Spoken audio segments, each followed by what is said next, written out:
Davis Mills is starting his third straight game on Thursday under the lights. How does that make you feel? It's reality. A lot of questions emerge from that reality. Let's discuss in the locker room. Yeah. Yeah. It's the locker room on YouTube. You know what it is. Let's get it. Hey. Locker room. Yeah, we in the locker room. Texas talk. Yeah, you know what we about to do. Localize every angle's what we really do. We the source, we the pulse of the city too. Landlocked, got the game in the headlock. Localize every time, can't stop, won't stop. Yeah, we top two and we not too. Plugged in daily digital on YouTube. Davis Mills, he is starting again. How does that make you feel? It might not matter how you feel, but a lot of feelings could intensify if this goes well for the Texans. It is the locker room #1 source for Texans digital content. This video brought to you by Sleeper.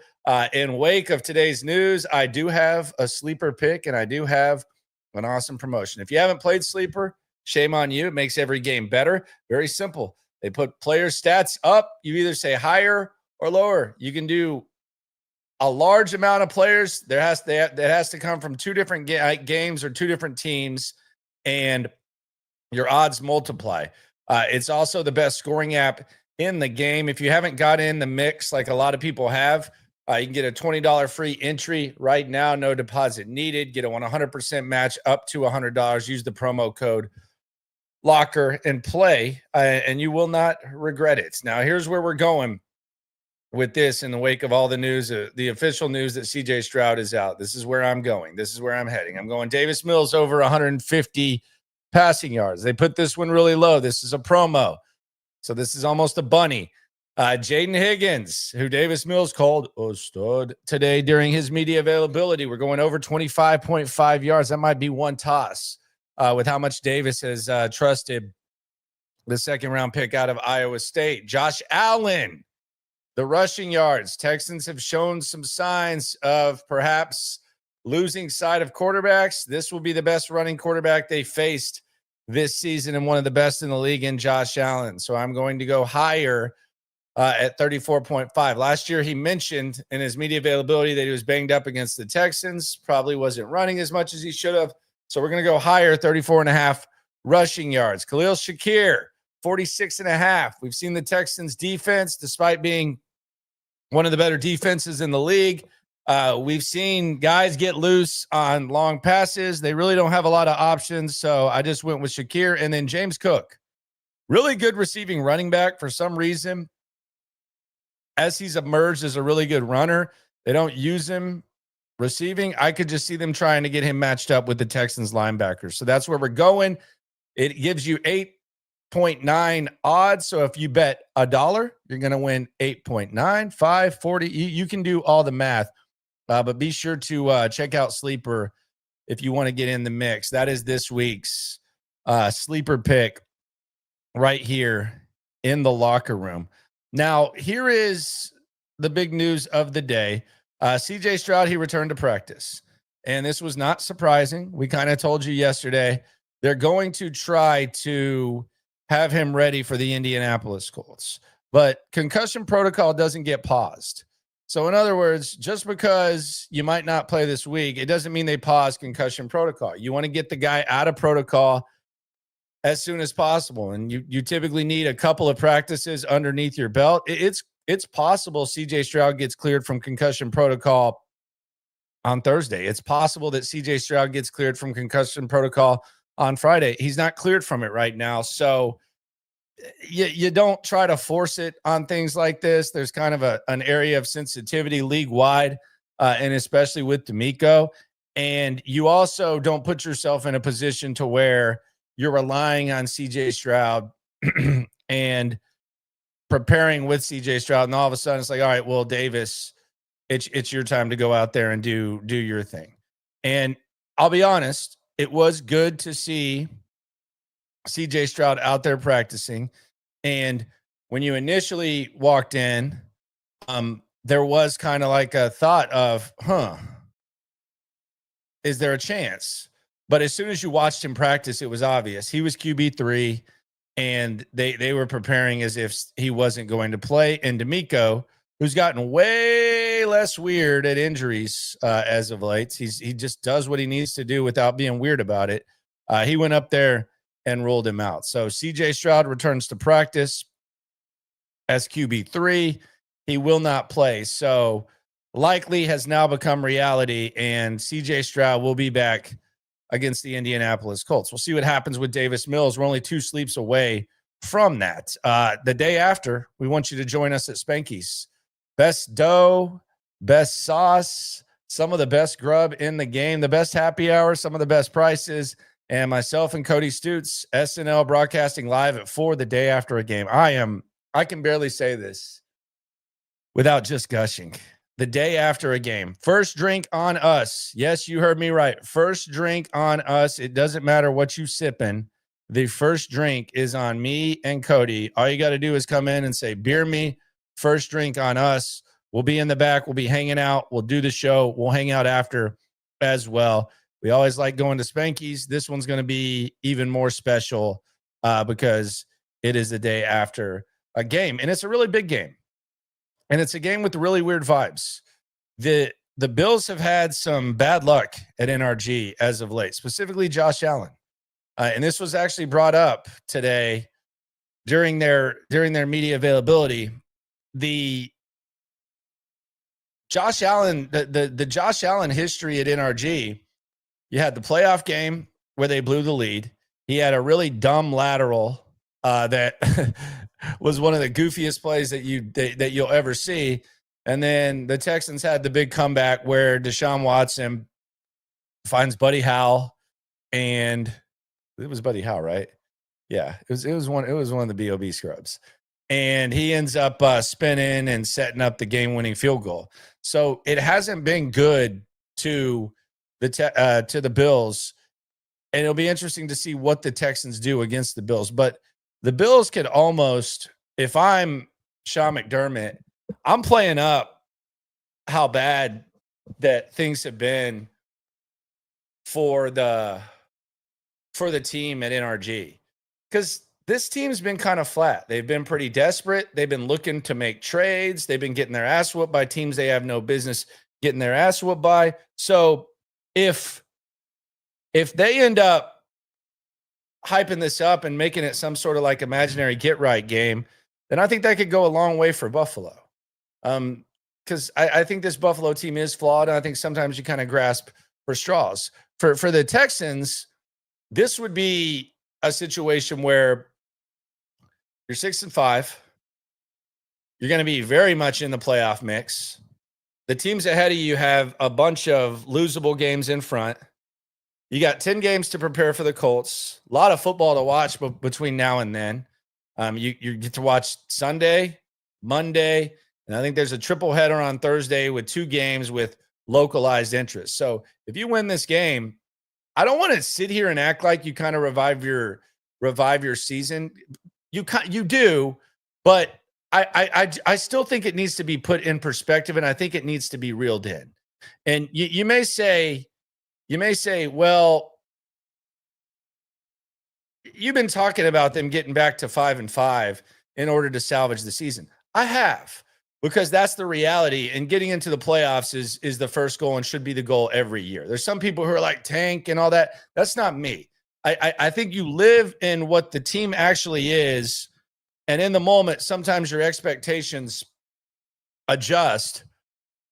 But I do think we need to at least acknowledge that at the start of this season, it was about taking the next step and winning division titles, winning that first playoff game, and then not being ready to take that next step and not being ready to get to the AFC Championship game for the first time. That was the standard. That was what the standard was of the D'Amico Caserio era. And my fear, and I've seen this happen so many times, my fear is a lot of times when a team starts bad and then they end up playing themselves into what they could have been or what even maybe would have been a disappointment. Like if the Texans don't get off to the 0-3 start, and let's say they just start from beginning to end and It's win one, lose one, win one, lose one, win one, lose one, all that. I said Buddy Howe, Taiwan Jones. That's on me. I got to hit myself with the RC on that. That's on me. Race car. Taiwan Jones. How could I forget? Buddy Howe and Taiwan Jones were the BOB guys. He hung his hat on those guys very, very, very, very heavily. That's on me. But I do wonder if you start bad and then all of a sudden you got Cal McNair saying the team never gave up. Well, they probably shouldn't have started 0-3. They probably shouldn't have started 0-3. So yes, I think it's nice to rally, but I think when the season's over, I think there still needs to be a grasp of what the standard was and what the expectations were, and what really the most important goal would have been. And the most important goal was to evaluate CJ Stroud and figure out if CJ Stroud is someone that you want to invest franchise quarterback money in. If you don't figure that out, it's not the end of the world. It's not a deadline, but it's almost like just a moot season. You're on a mediocre treadmill. You're on the same mediocre treadmill that you said you wanted to get off of, from good to great. That was the Bill O'Brien rally cry before he ended up getting canned. And that was what we were talking about with Caserio and D'Amico. Process over results was dead. So don't let a slow start mask what the expectations were. And furthermore, expectations aren't always realistic. They're not always ideal, but I think these were realistic expectations for what you would expect from these guys. So the fact that they changed the offense and Nick Caley was basically had his thumb up his ass for the majority of the season, and now you might fight your way back. Don't look at that like it's some sort of like Herculean effort or something like that. The expectations were the expectations. I want to watch playoff football. And that's great if you end up salvaging your season and then you give yourself a chance to flip the switch and perhaps make that change. But let's not sit here and forget what the expectations were, and most importantly, what the expectations should be at this point with the decisions that you're going to have to make. So again, I emphasize this, and I'm excited for this game. I'm pumped for this game. I can't wait to be at Spanky's talking about this game and everything that comes with it, with the game week. But a bad start shouldn't mask the standard. I also think a meh history shouldn't mask the standard. Just because you haven't been to an AFC championship game, you really can't lower the standard because of your history. It means nothing. You didn't have a guy who you thought was a franchise quarterback. You didn't have the number 2 and number 3 overall pick. The top coach in the coaching hiring cycle wasn't immediately coming to your squad. Like, you don't let that mask what you expect. Enjoy the season, but don't act like this is like some sort of incredible effort. They got to beat a good team, and they got a chance to do so on Thursday. AT's asking a question about this game. You ain't never had Swarm. AT says Landry warned us the Titans could be a trap game. What does this feel like about this game?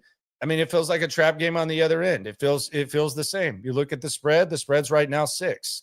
I'm sure Buffalo doesn't look at Houston as like some sort of threat, and I'm sure they don't look at like the Texans as like a game that they feel like losing.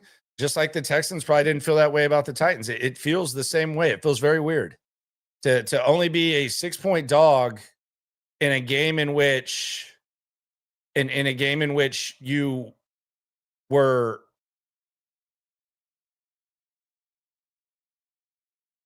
probably expected to lose. It has a little bit of the same feel. I don't believe in this team. I don't think the Texans can beat good teams. I don't think this version of the Texans can beat good teams. I think Nick Caley, when the lights are bright, Nick. I think the coconuts go up in the chin when the lights are bright. We've seen it. We've seen it twice. He's gotten scared. He doesn't like using the word fear. I don't believe in Nick Caley. Why would I believe in Nick Caley? I'd love for Nick Caley to do good. Business is better when Nick Caley does good. He's scared. We've got 2 examples of him just being flat out scared. This isn't like some sort of bullshit They wanted it more. And, no, we've seen him scared twice when the lights are bright. We've seen it twice. We saw it against Tampa Bay, where they get to the 1 and they're scared. They won't run a QB sneak. You run a QB sneak right there, it's over. We saw him get off to a good start where he scripted the offense early on in his little office, probably sharing a desk like me and my wife do in here with Cole Popovich, putting stuff together. And then all of a sudden, when it was nut cutting time, the lights were bright. He was scared. Then we saw it against Seattle. He was scared. Period. Now, maybe he can get out of it. We've seen instances where the lights were too bright for guys. There was a time where Peyton Manning wasn't clutch. There was a time where LeBron James wasn't clutch. But right now, the context clues that I have and what I've seen when the lights have been bright, Nick Caley is scared. He is scared when the lights are bright. That's how I feel about Nick Caley right now. Now, I know he's got his little bromance going with Davis Mills, and I like Davis Mills. I like what Davis Mills brings to the table as a backup, but I have 2 examples of Nick Caley when the lights are bright, when it's prime time, when there's a primetime crew there. I have seen Nick Caley scared.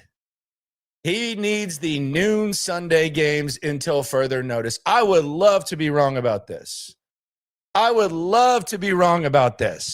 of fact, I will let Cody Stoots put this together tomorrow on SNL. I'll let him put together a try bet. If Nick Caley calls a good game, they don't even have to win. If we agree that Nick Caley calls at least a B game against the Bills on Thursday, a B game, I will let Cody Stoots put together a try drink for me to drink at Spanky's on Friday. That's 3 reasonable ingredients, no bodily fluids. Cody the other day had to drink pickle juice, apple cider vinegar, and chocolate milk. If Nick Caley proves me wrong and shows that for the first time in his tenure as offensive coordinator, he's not scared, then I'll drink whatever Cody puts together. Whatever Cody puts together, I will drink it. But right now, I think Nick Caley cannot handle the bright lights. Nick. So we'll see what happens with that. I do not trust Nick Caley. I think he is scared. Malik says we need to get a big game win because are we going to all season? Hope for other teams to lose? Or do the Texans finally win against them and put them ahead in the stands? Yes, they have to beat a good team. You can't, they don't have the luxury with the way the schedule is laid out of getting into the playoffs without beating a good team. Sometimes you get lucky like that. Like sometimes in the NFL, you can actually get lucky like that. You can get lucky to the point where you don't really have to beat anyone that's that good. And you can get into the playoffs. That's not the luxury that they have. That's not the luxury they have. Now they've gotten to rough up the Titans twice. They got the Ravens without Lamar Jackson. They got the 49ers banged up with a backup quarterback. So they have gotten a few breaks there, but that does not happen all the time. You don't always get that. And this is a year where it's really not optional. Like, just go through the schedule. I guess you can say that they got 2 bad teams left on the schedule. They got the Raiders and they got the Cardinals. That's 2 of 7. You want to go through the next 5? You got the Colts twice, you got the Bills, you got the Chiefs, you got the Chargers. So eventually you're going to have to beat a good team. Eventually you're going to have to beat a good team. Cebu asks, what counts as showing he's scared? When you get to the 1 yard line and your nuts go up. When you go for it on 4th and 2 and you go behind Lake and Tomlinson and you lose your sense. When you get to the goal line multiple times and you don't run the play that you've been perfect on this year. And then in every other game when the lights aren't bright, you do it. You don't notice that? The times that the Texans have not run the QB sneak have been against good teams. Have you noticed that? where the lights are brighter, where Sean Payton's on the other side, you're scared. And then with Monday Night Football, twice he's gotten scared. That's what counts as scared. It's not just bad game. Oh, he was scared. Look at the situations. He loses his mind. His senses go away. He turns into the water boy coach before he started looking at puppies. That can change. That can change. But I'm gonna take the early clues and say Nick Caley's scared. Till further notice, Nick Caley is scared when the lights get the brightest. And the 3 reasonable ingredients will never taste better if he proves me wrong. I don't want that to be a thing. Let's revisit those Nick Caley core axioms in a second. We haven't really revisited those all year because, quite frankly, they haven't taken place. But we'll revisit those in a sec. First, though, let's talk about TDECU, the greatness that is TDECU. Proud sponsor of Reaction Monday, proud sponsor of SNL, proud sponsor of CJ Stroud and TDECU Stadium where the Cougs play. You can get that fresh new Texans debit card at tdecu.org/Texans. It's got the fresh logo. You get 15% off Texans gear. If you don't want the Texans new logo card, you can get the Cougs, you can get the Buckies. TDECU is the best. It is a great place to do business. They look out for you. They are locally owned, locally operated, and we've gotten many people, a couple more new people today who said they signed up for the debit card and they couldn't believe everything that came with it. Actually made me and Cody feel like we were underselling it. I don't believe that. I just think that they're that good and they surpass expectations. They're not like DeMeco Ryans and Nick Caley thus far this season. They surpass your expectations. So go to tdecu.org/Texans. Membership required, insured by the NCUA. Let's revisit those core axioms. Let's see what's up with those core axioms and see what Nick Caley said these were. Because I asked him what they were because he said it a few times. Let's hear it. And you guys tell me if these, I want y'all to give a core axiom report card. Let's hear from old Nick Caley, Mr. Scared of Primetime Caley, talking about the core axioms. Nick. You've mentioned a couple times now core axioms when talking about the offense. Yep. How does that, is that like an overall theme of the offense? Is it a position by position thing? Can you talk about core axioms specifically? Yeah, I would say specifically it's playing smart football, not beating yourself. You can't win until you keep from losing. Okay, that's the first thing. So no pre-snap penalties, not turning over the football. That transcends every single position to me on offense. Okay.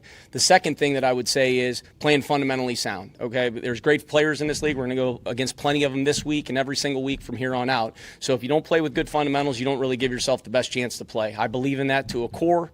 That's how I was raised in this business. The staff believes in that. And so I believe in that for every single position. There's certain techniques that, the line does that may not carry over to receivers, but they both block. Okay, they both have to get a line. They both have to play with a level of urgency. And those are the things that we believe in. And then obviously being a dependable teammate and coming through and having guys trust you next to you. And that carries over into whether it's assignments, whether it's being able to be out there every single day and practicing and giving yourself a chance to get better. So those are the core axioms. I think you have to start there to have a foundation, and then you build it from there. Develop those. Where did you develop those? Did those something that you become an offensive coordinator and you find that, or is there somewhere along the way where you develop those? Yeah, I mean, that's been the case when I coached, almost a decade on defense too. I think that for me, that's a belief that I've had since I was a young kid. I've obviously evolved and learned through the years, college stops, New England, Sean, a lot of great coaches that I've had the fortunate opportunity, DeMeco, right there front and center right now. So those are things that we believe in. That's the starting point for us, and we want to go play hard, and we want to play a clean game and play physical with technique and fundamentals and start there. All right, there you go. And the real question that has kind of emerged, and this was, I didn't come into this show thinking, hey, I'm going to talk about Nick Caley being scared on primetime. It just kind of emerged. It just kind of emerged as a thought in the head based on what we've seen. And the reality is one of the biggest questions, can Nick Caley man up on primetime? It's not as simplistic as they didn't want it or he's scared with no substance. Look at the way that he's handled short yardage and compare it to how he's handled short yardage when it wasn't prime time. And you can even throw the game against Denver in the mix too. One of the top teams in the league at the time. Some guys overthink things. There's a lot of really good test takers that once that SAT hits, they shit the bed because they overthink stuff. Now, I don't think Nick Caley's established himself as like a really good test taker, but there have been some times where they've played some bad teams at noon and he's looked a hell of a lot more comfortable. Now, some will say, well, that's because it's good teams. 1 yard's 1 yard. When you have a play that's 100% effective and you decide you're not going to run it, what is that? Twice. What is that? So can he man up on primetime? It sure as hell would be nice. It sure as hell would be nice. I think he's got a quarterback that he very much enjoys in Davis Mills. Speaking of Davis Mills, we'll talk more about this tomorrow on SNL. We'll go more in depth on this. But I asked Davis Mills, and I don't expect him to be honest about this. I know Davis Mills is a little bit hardo. He's also a little bit robotic. His mannerisms don't change. But I asked Davis Mills, is this probably the biggest game of your career? Does this one hit a little bit harder? Spoiler alert, it is. It's Thursday. It's a meaningful primetime game. Like early when he was a starter, they were one of the worst teams in the league. They sucked. And the last 2 games have been big, perhaps the biggest and then the biggest. But now you're going against Josh Allen. You got a chance to go to 6-5. You basically give some hope for your team and turn the season around as far as playoff hopes. And Davis Mills looked at me, and we'll talk about this more tomorrow. But he looked at me and said, no, it's just another game. He also said, though, that they'll be ready. And my question I'm going to focus on, because we know it's the biggest game. It doesn't matter what he says. He said, we'll be ready. Do you expect the Texans to go out there and put out a good showing? Because there's a large portion of you people, and I do mean you people, not all of you people. I think some of you will even admit it. There's a large portion of you people, and I do mean you people, that don't trust the Texans in big situations. Why would you? They've never been to an AFC Championship game. It's been kind of up and down. Your heart gets broken. We've heard it. We hear it all the time. But when Davis Mills looks me in the eyes and he says, we'll be ready to go. I don't know if I believe him or not. We're gonna relook at the clip tomorrow, but I wasn't completely dismissive of it. I wasn't completely dismissive of Davis Mills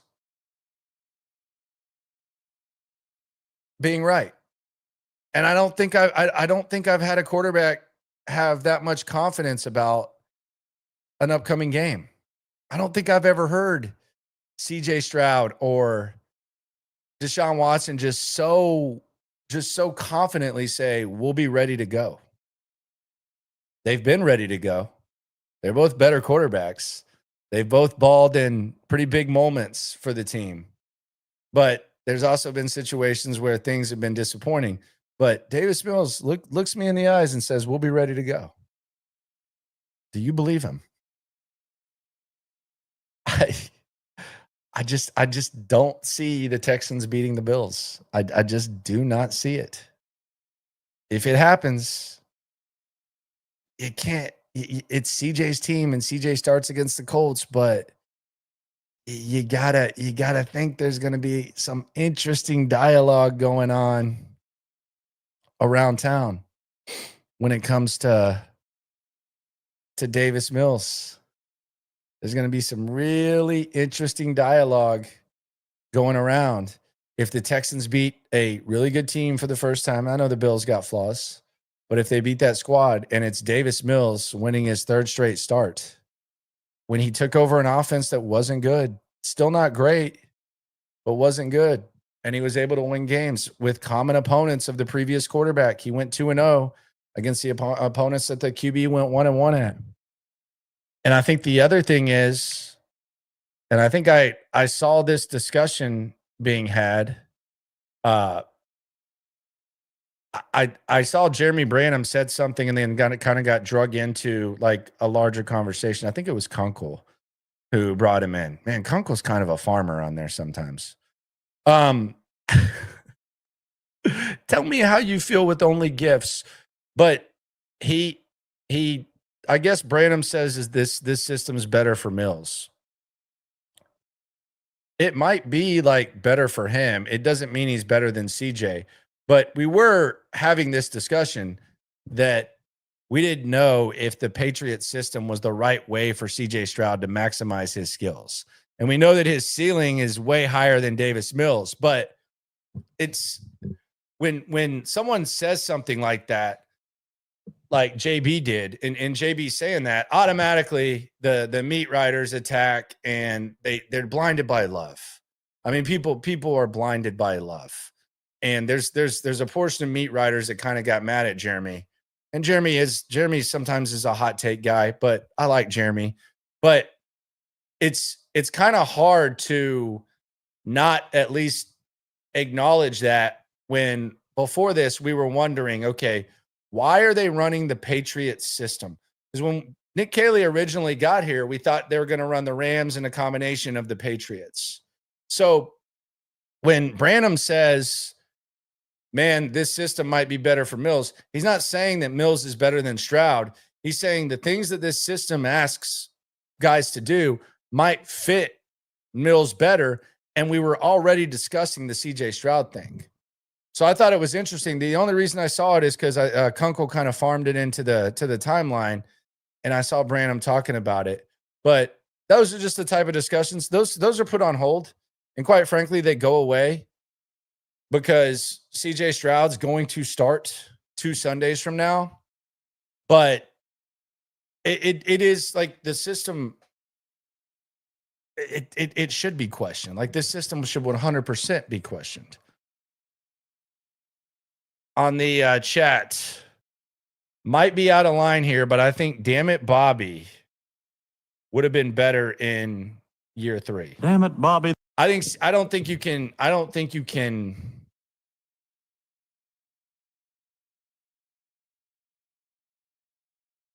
separate CJ Stroud from that decision. I think that there were a number of people that turned on Bobby Slowick and didn't want Bobby Slowick around. And I know the organization at the end of the day makes the decisions, but on this one, you can say whatever you can have your own take on it. I feel like it's somewhat educated opinion. I'm there every day. I talk to Bobby every press conference, kind of see the mannerisms. You hear stuff. You read reports from DJ Bieneme. I don't think you can free CJ Stroud. Like if you're mad that Bobby Slowick is gone, I think you probably need to at least not separate CJ Stroud from that blame completely, if that makes sense. You ain't never hate. Swarm. It is the locker room. Hope to see y'all at Spanky's on Friday. It's gonna be a fun one. Don't miss this one. Sharpstown. Malik says Watson was magical. Every game was magical with him. I don't know why people don't admit that. I don't know why people don't admit that. Like I kind of noticed the change in Watson and actually said it on the air in 2020 before anything off field came out.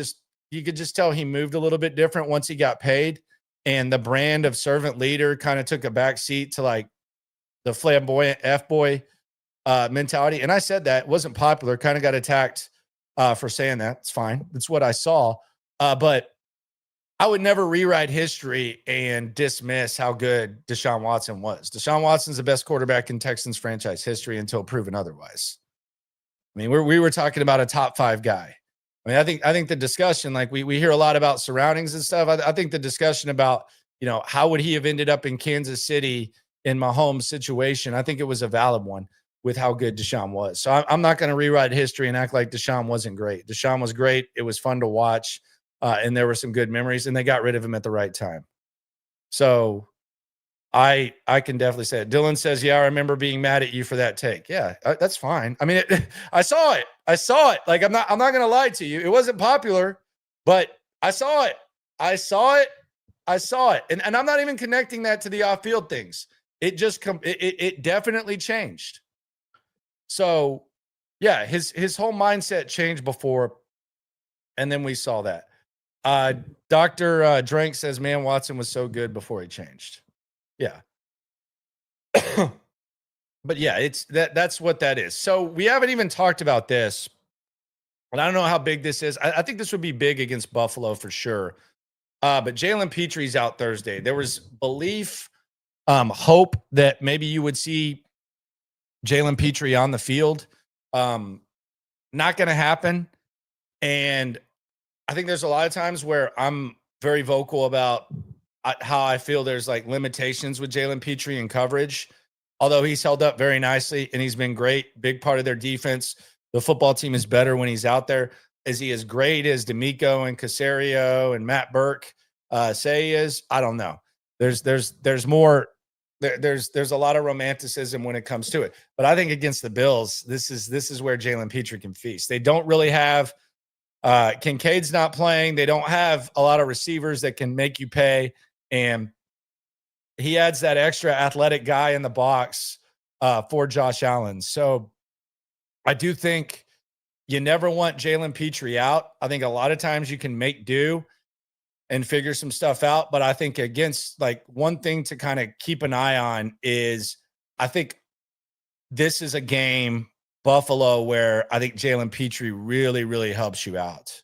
Really helps you out. So that's kind of big. It would have been nice to get him back this week.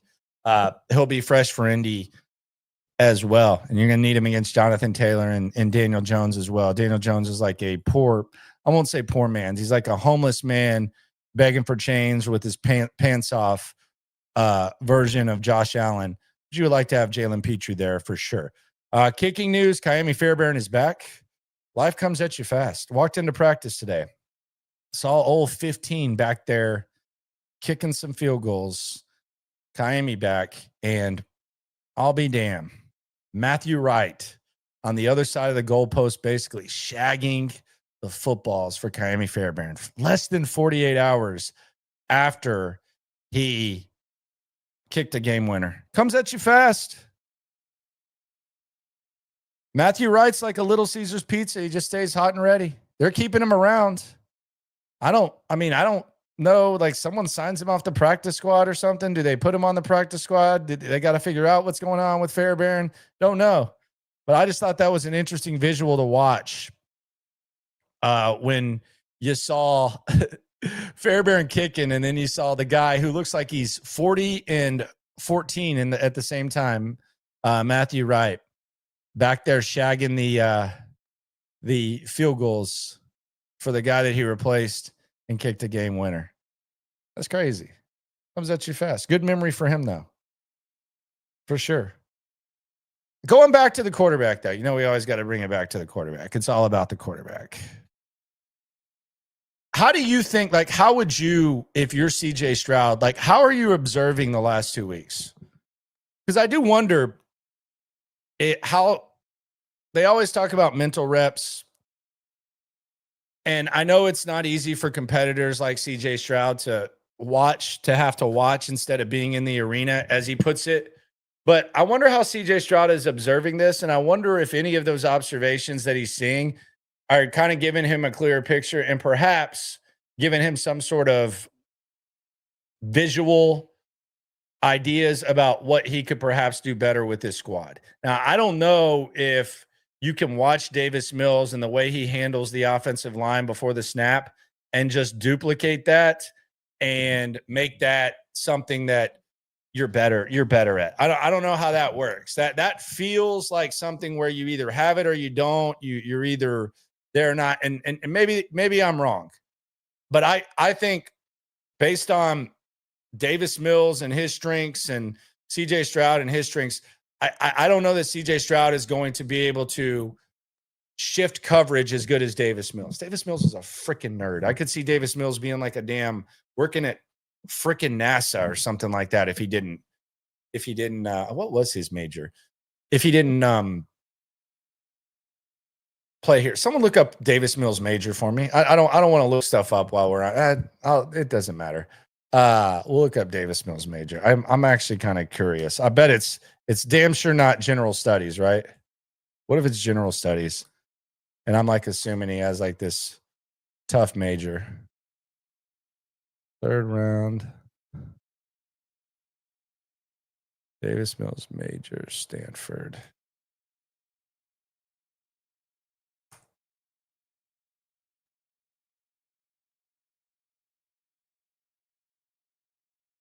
Yeah, I don't even see it. Oh, here we go. 2017.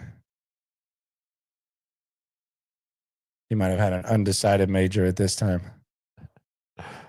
Let's see.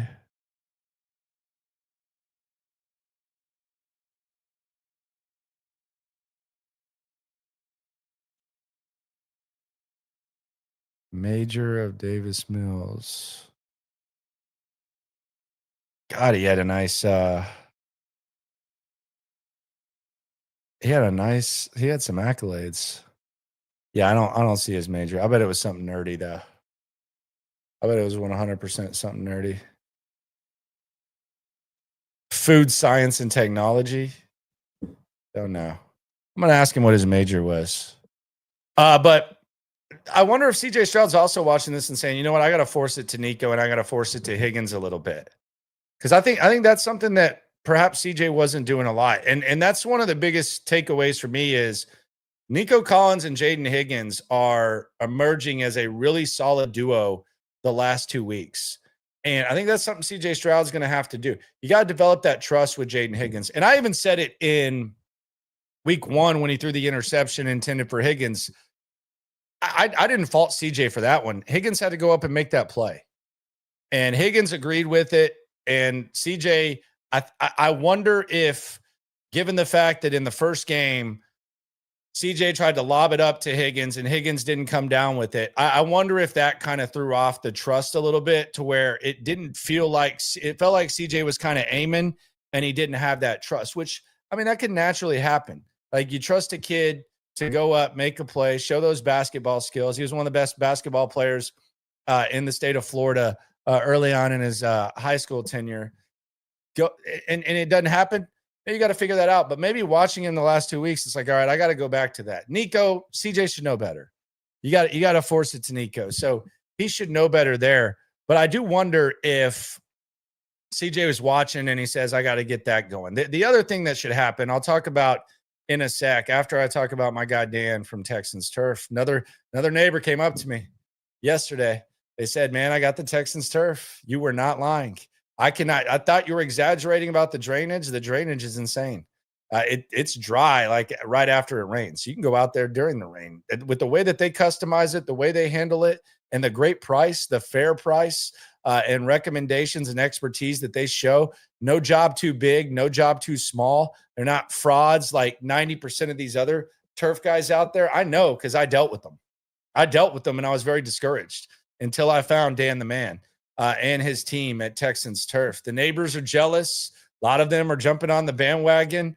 The property value goes up, whether you want a putting green, whether you want a playing surface, no more mud, no more working on the backyard, and it looks freaking lovely. Cannot wait to light that fire out there in more ways than one. Shout out to Texans Turf, texansturf.com if you want to get in on that. Speaking of Texans Turf, can we get Jalen Noel a little bit more on the turf? Can we get Jalen Noel a little bit more on the turf? Now, we've heard D'Amico Ryans earlier this week. He said, yeah, I'm glad to see Higgins get more ops. He's been saying since the jump, we need to throw the ball to Nico Collins. What does he think about Jalen Noel? I want Jalen Noel in there more, getting more opportunities. Sometimes how the game goes, whether it's run plays, we have different personnel groupings for different plays that we're running. So it just also depends on the flow of the game, right? And, of course, everybody wants him in more. We want this guy in more. We understand that. Like, we're trying to get many guys opportunities as we can, and that's a good problem to have. We have a lot of good guys in that receiver room that can go and make plays for us and that have shown that they can make plays for us at any given moment of the game. I can get what he's saying there, kind of. But let's just go through those guys that can make plays for you. Obviously, Nico Collins, we know he's a dog. I'm a dog, I'm a dog, I'm a dog, I'm a dog. We know Jalen Noel can go up and get it. There ain't no doubt about that. Xavier Hutchinson, when his number's called, he can make plays. Give it to you. Braxton Berrios has made plays. But here's my question when it comes to those guys, specifically when we're talking about Jalen Noel. Is Christian Kirk in the way? Is Christian Kirk in the way? Is he a real contributor? Or is Christian Kirk in the way? Can this offense crank it up a notch if they get Captain Kirk out of the way? Captain Kirk. I wanna have your baby. It feels like that's the case. His biggest contribution was drawing a personal foul. If Christian Kirk makes that play, that I'll be honest with you. If he catches that first touchdown, we might not even be talking about a game. The game probably changes significantly. I think Nico Collins makes that catch. He made tougher catches in that game. I think Jaden Higgins makes that catch. We've seen him make tougher catches. I think Jalen Noel might even make that catch. I think Xavier Hutchinson might even make that catch. Is Christian Kirk in the way? What is Christian Kirk providing? What is he bringing? Because it's not just about, like, when people are talking about Jalen Noel, it's very specific. It's very well connected. It's not oh man, I want to see less Nico Collins. I want to see less I want to see less Higgins. I want to see less Hutchinson. No, it's Christian Kirk. Christian Kirk is who they think is in the way. Much like early in the season, people thought Dare Gumbawale was in the way of Woody Marks. It's not about all the other guys. It's about one guy that people feel is in the way. Rightfully so. Christian Kirk hasn't been a solid receiver for a while. He's been hurt. He hasn't made plays when he's had the opportunity. Quite frankly, I think if they don't interfere with him, he probably doesn't make the play. We've seen him make one explosive play this year, and it was against the Ravens when they were really just kind of being assholes running up the score in the fourth quarter. And oh, by the way, after he made that play, they couldn't even build on it because he had a soft tissue injury after. So the Jalen Noel frustration, yes, you want to see your ballers get opportunities. You want to see guys that are fast make plays. But the problem with Jalen Noel is, I don't want to say people feel, maybe I'm speaking for some of you people. I do mean you people. I think Christian Kirk's in the way. The contribution that Braxton Berrios made when Kirk was out, that's the role I want to see Christian Kirk in. I want to see more Jalen Noel. Christian Kirk is like a cross between Randall Cobb and Amon Green. If Amon Green and Randall Cobb just completely ran full speed at each other when the Texans signed him, that's Christian Kirk. Captain Kirk has arrived. I repeat, Captain Kirk has arrived. Am I lying? Like, do you have hope that Christian Kirk's just going to flip a switch? The next big play he makes in a big game will be the first. If we're not talking about drawing pass interference penalties. I don't know if that was as much drawing as it was just a bad play by the defender.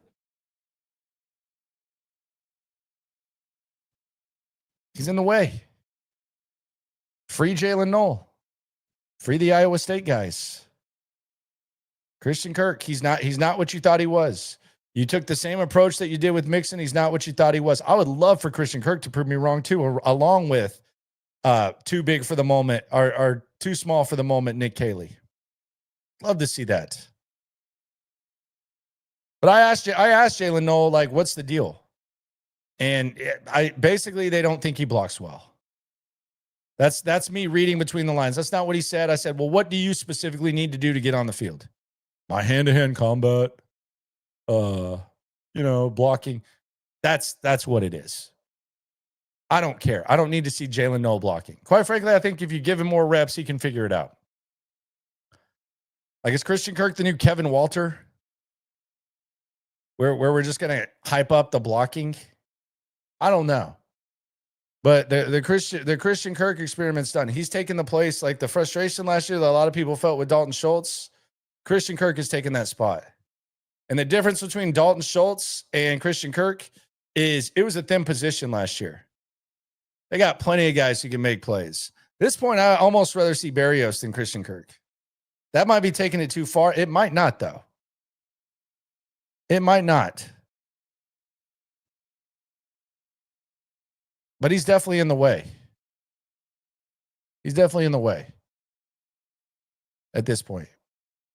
What is the run game going to look like against the Bills? D'Amico's talking about the run game. Nick Caley keeps talking about the run game.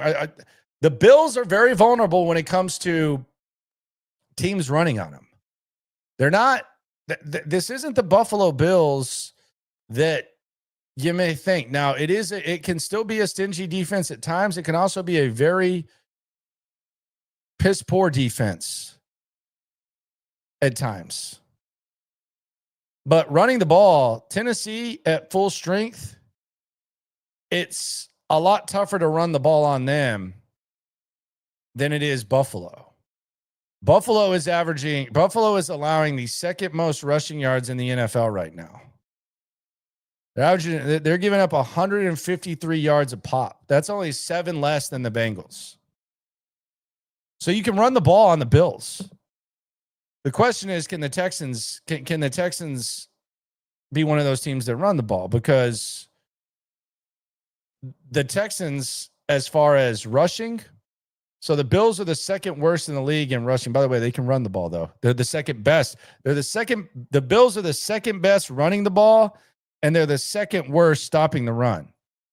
The Texans, when it comes to running the ball, they're 23rd. So can the Texans take advantage of the second worst rushing defense in the NFL? And if they can't, do you find yourself in a situation, which we've seen many times with these New England Cats, where they try to run the ball anyways? If they can do it, great. Because I think you do got to keep Buffalo's offense off the field as much as possible and make things as easy as you can for Davis Mills. So if you can run the ball, great. Most teams can, but this version of the offensive line also isn't really the one that's best equipped to run the ball. Jared Patterson's more of a pass blocker.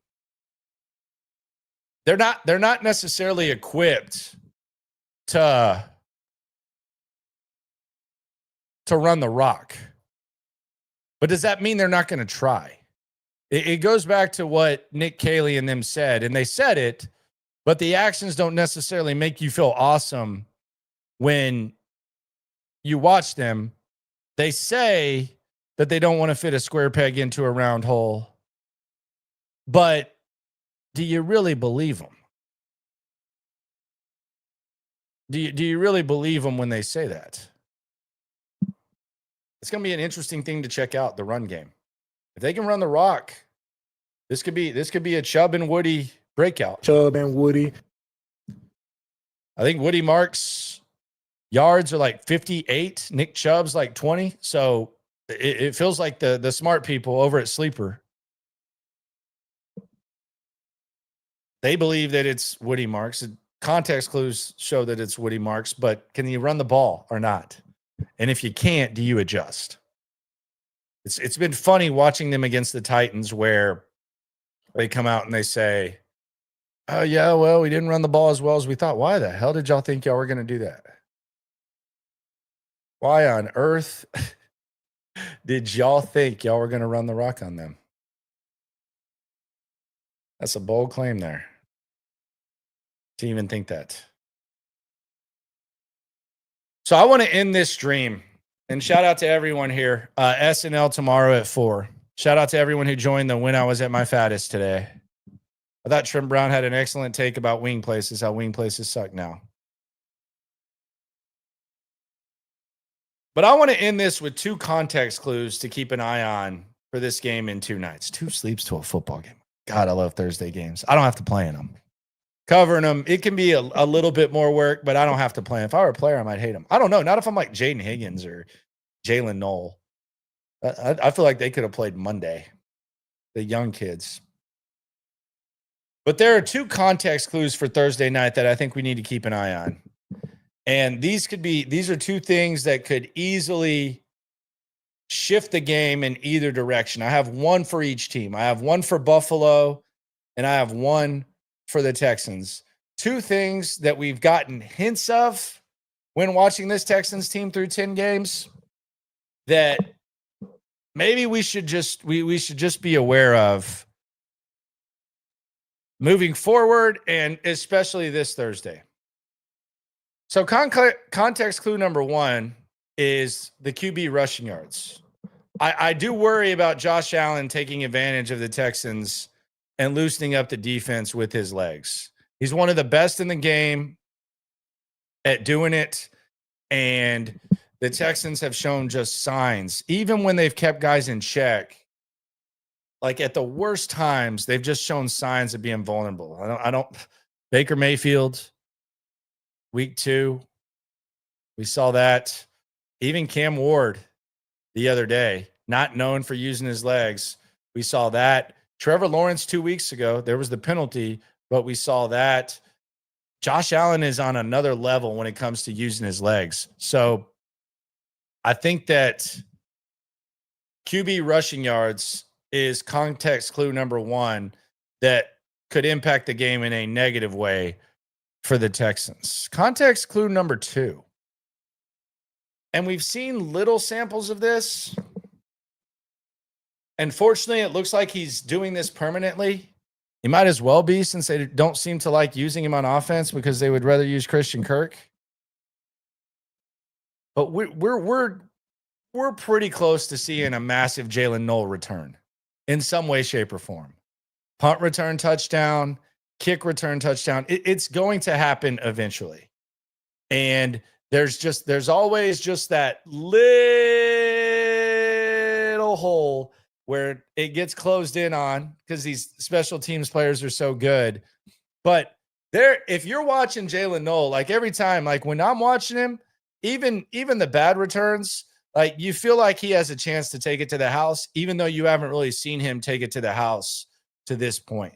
I would keep a close eye on that. I think the two context clues that we need to keep an eye on, the run game, it's going to be talked about a lot. The Josh Allen thing is going to be talked about a lot. Davis Mills, CJ Stroud, like we're gonna beat all that to crap. But the QB running and the Jalen Noel return, because I do think that it's not a matter of if, it's a matter of when Jalen Noel takes one to the house. It's going to happen. Could it be this Thursday? Who knows? Speaking of Thursday, tomorrow, off day, Thursday, game day, Friday, Spanky's day, Sharpstown. See you there. Can't wait.